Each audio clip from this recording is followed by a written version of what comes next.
Today, I'm going to show you how the media machine works. Now, this is pretty amazing, so make sure you watch until the end. And then I want to see what you think about it in the comments below. You see, media reporters are basically social arsonists.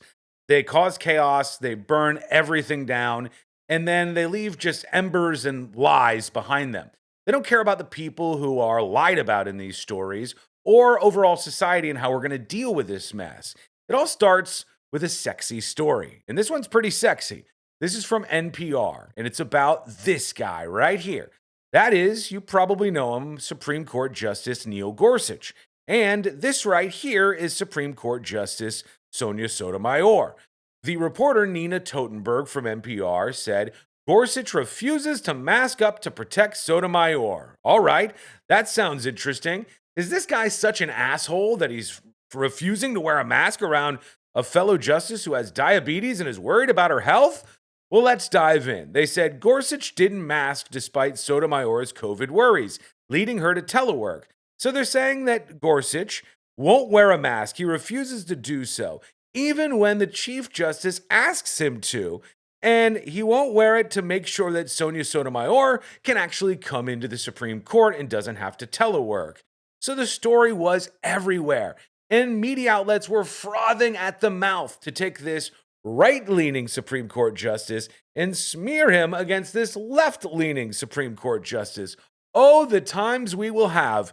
Here's some of how the coverage went. Tragically, anti-mask insanity has now reached the highest court in the land. That's based on brand new reporting today from NPR, which reveals new fissures opening up among the justices during one of the most consequential years for the court in recent history. A COVID mask controversy at the Supreme Court amid the Omicron surge. All of the justices have been wearing masks inside the courtroom during oral arguments. All except Justice Neil Gorsuch, who has been declining to put one on. A source saying that Justice Sonia Sotomayor is concerned about COVID because she suffers from diabetes, an underlying health condition. So she has been participating in arguments from her chambers instead of the courtroom, where she normally sits next to Gorsuch. Justice Sotomayor, who was previously the only justice to wear a mask on the bench, now participates remotely through an audio feed from her chambers. That just seems ridiculous. Can you put a mask on to be Seriously. Polite? It's What not kind hard. of workplace is this? It's not hard. I mean, What kind of workplace is this? The performative people that they hire over at MSNBC. Seriously, what kind of workplace is What kind this? of workplace is this? it's not hard. I mean, okay. That's a really weird. Okay. Every other justice is masking up, even Clarence Thomas, who doesn't seem to care about anybody. But nope, not Gorsuch. He could not be bothered to extend a life-saving courtesy to his coworker. So for having zero problem risking the life of your colleague because you just don't feel like putting a mask on, you, Neil Gorsuch, are both a rotten coworker, dangerous to be near in a pandemic, and tonight's absolute worst. Lots to unpack there. You're an awful coworker. You're dangerous to be around in a pandemic, and you're the worst. A bit I swear I didn't steal from Keith Olbermann. So this was so out of line, and that fire, those embers and lies were burning so bright that the Supreme Court had to do something they rarely ever do.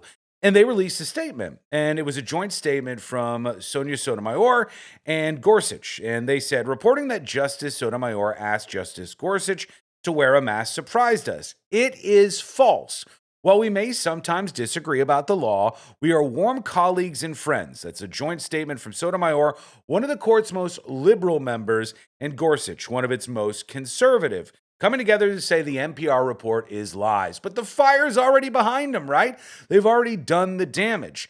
And they can't even take the L. Here's David Gura of NPR trying to fight and fight and fight, despite the fact that it looks like NPR got it all wrong.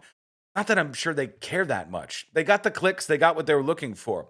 And, there's something else about this. Gorsuch didn't wear a mask despite Sotomayor's COVID worries. These are two adults that are fully vaccinated, boosted. These are people who get tested every single day before they enter the courtroom. It's a pretty safe atmosphere. But David Gura couldn't take it. He said, well, the statement didn't address what really happened. Here's what Nina Totenberg reported. Now, though, the situation had changed with the Omicron surge, and according to court sources, Sotomayor did not feel safe in close proximity to people who were unmasked. Chief Justice Roberts, understanding that in some form, that's doing a lot of heavy lifting there. In some form, Chief Justice John Roberts asked the other justices to mask up. They all did, except Gorsuch, who, as it happens, sits next to Sotomayor on the bench. His continued refusal since then has also meant that Sotomayor could not attend the justices' weekly conference in person, joining instead by telephone. So what the NPR dude's saying is a whole lot of copium. He's saying, well, actually, we didn't say what you're addressing in the statement. We didn't say that Justice Sotomayor asked Justice Gorsuch to wear the mask. We said that Justice John Roberts, in some form, asked them all to wear these masks. And that means that Gorsuch is an asshole for not doing it. And you have an update on this. Another statement from the Supreme Court. This was Chief Justice John Roberts. I did not request Justice Gorsuch or any other justice to wear a mask on the bench. That annihilates the story. It's not true. But more copium is needed because David Gura from NPR said, I am surprised at how many Supreme Court correspondents I admire are passing along a statement from two justices that is at best false without any context whatsoever. So the dude is tripling down when both people involved, both Supreme Court justices, one on the left and one on the right, have said that it's not true. And the Chief Justice of the Supreme Court has said he never asked this happen either. It's absolute nonsense. But it doesn't really matter, does it? They've already burned it all down. This is how the media machine works. You get a story, even if it's not confirmed. You don't even need to call any of the clerks or the Supreme Court justices, for God's sake. Run with it, burn it all down behind you, and go as fast as you can. And then when it comes out that it's not true, do you think they're going to have a big, long segment on this tonight correcting the record? Because I don't think so. What do you think about this? Let me know in the comments below. If you're new around here, Facebook.com/The News Junkie, hit that follow button. YouTube.com/The News Junkie, hit subscribe. But maybe you think that Gorsuch is still the absolute worst. You're the absolute worst. Let me know in the comments below. Thanks to my supporters. I appreciate you. And I'll interact with your comments as they roll in. We'll talk to you again real soon.